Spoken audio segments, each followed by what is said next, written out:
Hi everyone, welcome back to my channel. Today we are talking about overstimulated moms.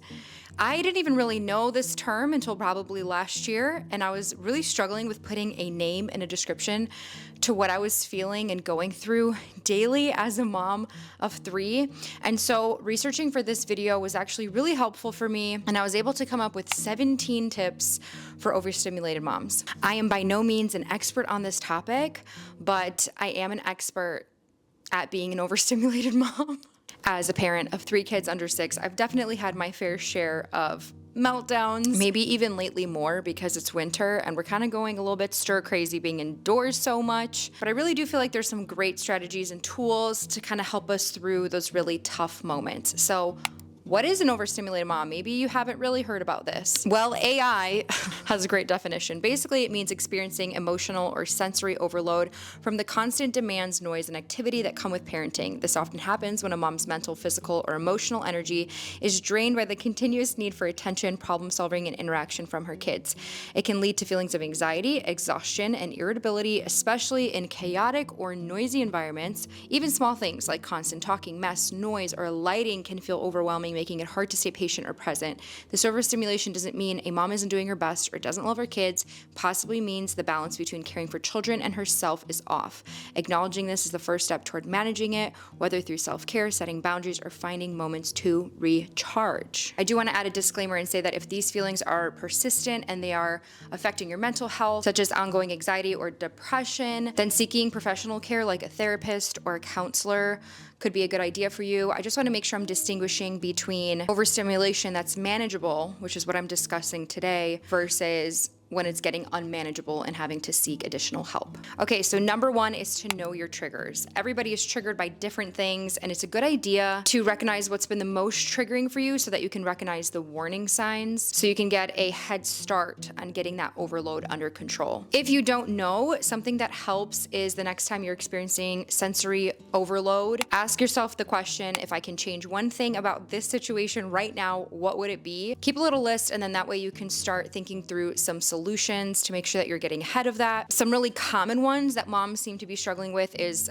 like loud music or loud TV, loud toys, multiple competing demands, physical mess, tantrums and meltdowns, interruptions, unpredictable schedules, physical touch or clinginess. So the list can go on. These are just some common examples, and I will be touching on some of these throughout the video and also talking about possible solutions. So number 2 is to know your cycle. And I actually have an entire video on menstrual cycles and motherhood, cycle syncing, how all of that kind of affects our day-to-day as moms. So a lot of these triggers I mentioned are a lot more sensitive in the luteal phase, which occurs after ovulation but before menstruation. So all of this can basically lead to a more heightened sensory sensitivity. I think just recognizing these hormonal changes can really help moms be more compassionate of themselves, adjust their routines as needed, and just seeking extra support during that time period. Before I move on to the next tip, I do want to share a little bit more about today's sponsor, Ana Luisa. Ana Luisa is a jewelry brand that I wear daily. They are based in New York City and built to deliver simple, beautiful, high quality jewelry at a fair price. I recently chose these statement earrings because I already have some great basics that have become my daily earrings from them,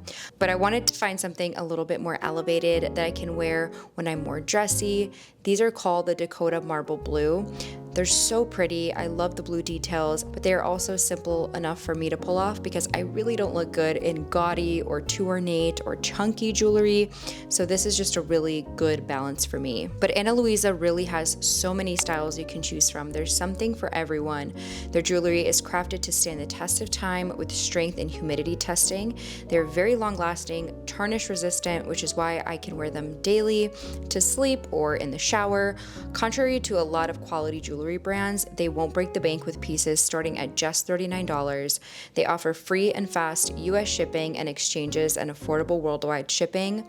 Their jewelry is also crafted with the planet in mind. The brand is carbon neutral and climate neutral certified, offsetting 100% of their carbon footprint. Valentine's Day is coming up right around the corner. I think this would be a really great gift for a loved one that is unique, quality, and affordable. I'm gonna leave a link in the description box below for you to check out Ana Luisa and get 20% off your order when you use that link or my discount code. Number 3 is to communicate well. I know I for sure can get better at communicating, especially with my spouse during moments of overstimulation. Even during your luteal phase, I've been finding it very helpful to just let my husband know, hey, I'm luteal. Let my sisters know I'm luteal.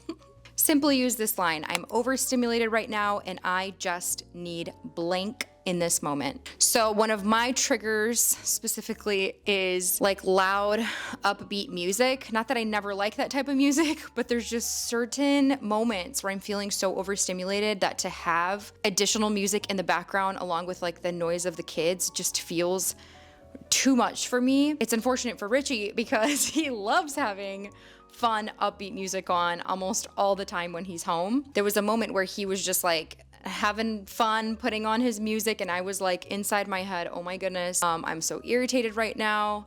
And then I'm like, why aren't I just telling him this? He's gonna understand. And he was like, oh, okay, sure, no worries. And it was no big deal. Number 4 is definitely an interesting one. So it's to consider your clothing. What you're wearing, the fabrics, the length, a lot of that can actually affect your day-to-day, especially if you're a stay-at-home mom and you've got children kind of running around you, potentially tugging at your clothes.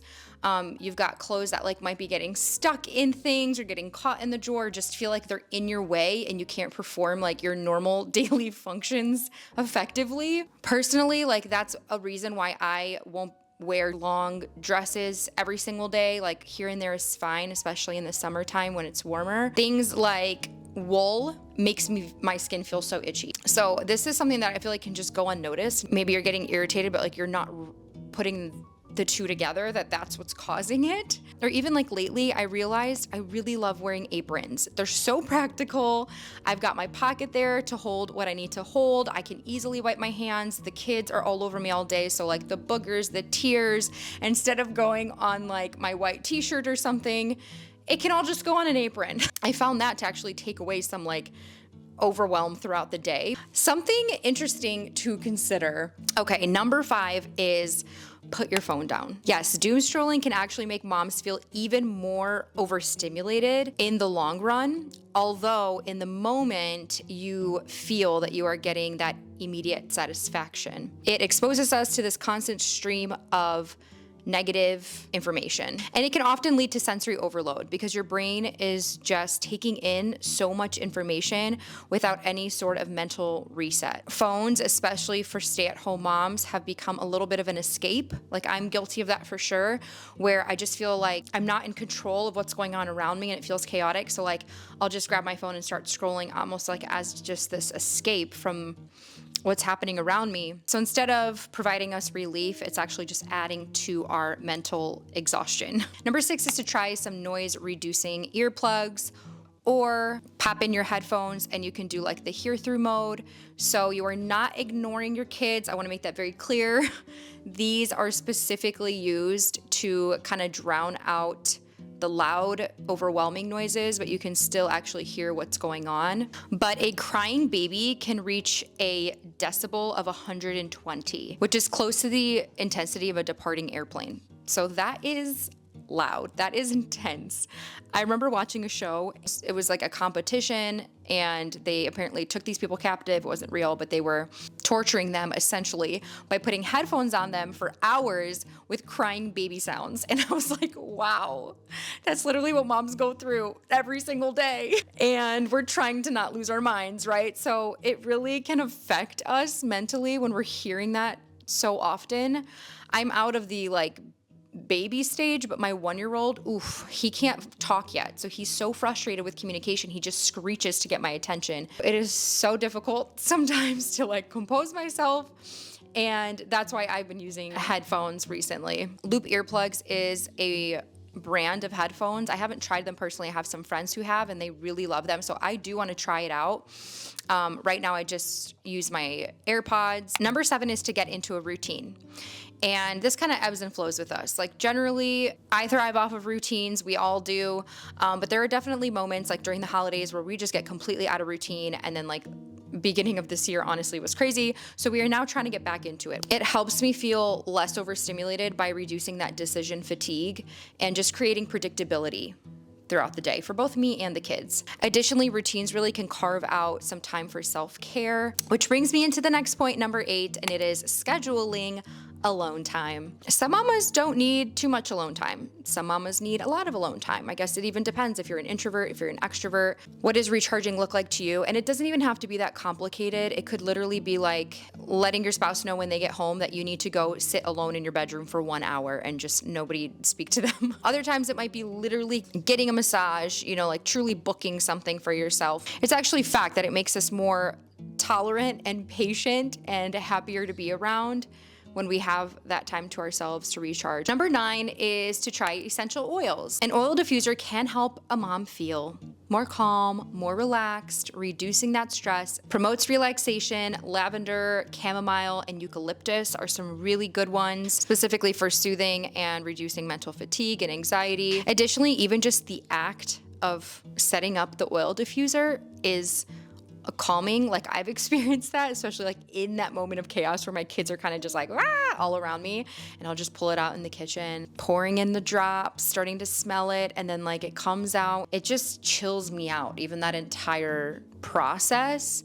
And then it kind of chills the kids out too, because they love to see the steam coming out of it, and then it's lit up, so they like to kind of play with it a little bit, and everyone's just like can have a reset moment because I've pulled out something new. I like to keep it just right there at my counter, like by the sink, where I spend most of my time washing dishes. Number 10 is for those whose trigger is clinginess or touch, too much touch. I definitely experienced that specifically in my luteal phase. I seem to be fine the rest of the month. It's just that like 1 week there where I really want my personal space.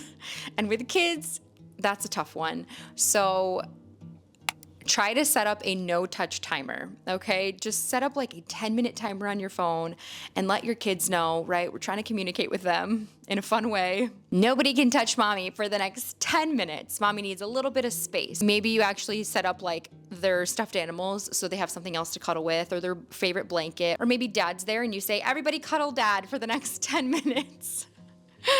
Number 11 is to try introducing quiet time, especially if your kid has transitioned out of taking their nap and you really benefit from that, 1 to 2 hours of time that you used to have to get some extra work done or to kind of recharge. Trying to transition them to quiet time can be a little bit challenging and it can take time, but if you stick with it, it just becomes the norm. Hey, your siblings are going down, but you're gonna have quiet time now. You'll be surprised how easily they adapt, and then you still have that little break in your day. Number 12 is to set boundaries for yourself. And nobody knows this better than you. You know what you need at what time. There are gonna be days where it's an absolute mess around you, especially if one of your triggers is clutter or mess, and you feel so overwhelmed and so anxious, you just like wanna cry because you don't know how you're gonna get everything done. That's a good time to just stop and take a moment and remember, the house isn't gonna fall apart, but you might if you continue to push and push and push. So know when to stop and take that little break, or even put the TV on for the kids so that you can actually go and maybe clean and get a couple things done. And it is kind of a double-edged sword, because this is where you need to know yourself. Do you need rest, or do you need to kind of put the kids elsewhere so that you can get some of the cleaning done, so that that overstimulation basically goes away if that's what's really affecting you. So know what the most important thing is in that moment. Number 13 is to get good sleep. Sleep deprivation can be a major factor in bringing sensory overload. Without enough sleep, our brains basically default to more like primitive senses and negative reactions. This can be tough for parents, of course, especially young ones that aren't sleeping through the night yet, or kids that are potty training and they're still getting up through the night, or maybe they're having bad dreams. There's so many reasons why parents aren't getting enough good rest. And some of those are uncontrollable factors, but I do think that there are some things we can control, and that is being consistent with our sleep time each night, skipping screen time before bed, avoiding large meals before bed or caffeine. Increased physical activity throughout the day can actually give us a better night's sleep. So try to control what you can when it comes to getting a better night's sleep. And then that will actually help with you not getting so overstimulated during the day. Number 14, we've heard a million times, get out of the house. Get some sunshine, some vitamin D. This can really reduce your anxiety levels and help with that overstimulation, especially now in the winter, because we're inside so much. We're just feeling so stir crazy. I'm like, okay, that's it. Everybody get your coats on and get us out of this environment, get some fresh air. And we feel so much better by the time we get back from that walk. Now, 15 is really coming up with a good list of indoor options for getting out of the house, especially during the winter if you live somewhere cold. Leave your ideas below. Everyone's location's different, so you might have different things near you, but we've been doing a lot of the library, some indoor playgrounds and like play places. Going to a gym that has childcare is a good idea, the one where you can like drop off the kids and then still keep an eye on them. There's actually a Bible study that I've become aware of too, where, let me get the name really quick from my sister. It's called BSF. I don't actually know what it stands for, but you can meet in person or online, and there's a ton of locations. So maybe see if there's one near you. I've heard it's a great Bible study program, but you can bring your kids too, and they have childcare, and then you have like that time with other women to do a Bible study. And I just thought it was such a great idea. I haven't tried it yet, but I would love to in the future. With it being winter, I've signed up the kids for some activities. So that's been a really nice break in the day to just like get out of the house and go do something else. Number 16 is basically creating a signal for your kids to know when you're in that overstimulated moment. Similar to how I talked about earlier on, to have good communication with your spouse on when you're feeling overstimulated. This is kind of the same thing, but more kid friendly. So a lot of times when I'm just feeling it and I'm in that moment and I just need to like sit and breathe, I literally just sit right on my kitchen floor. We'll put my head in my hands and like do some breathing. And the kids kind of look at me and they're like, Mom, you okay? And I'll start to actually do the counting that I do with them to like help them calm down. I do it to myself. So it's good because I'm teaching them in that moment, like, hey, Mommy's stressed and this is how I'm going to handle it. That's how I would like for them to handle their frustrations and stress as well. So it's actually a really great learning opportunity. We're not robots. Like, it's not like we never struggle and we don't want to see our kids see that we struggle.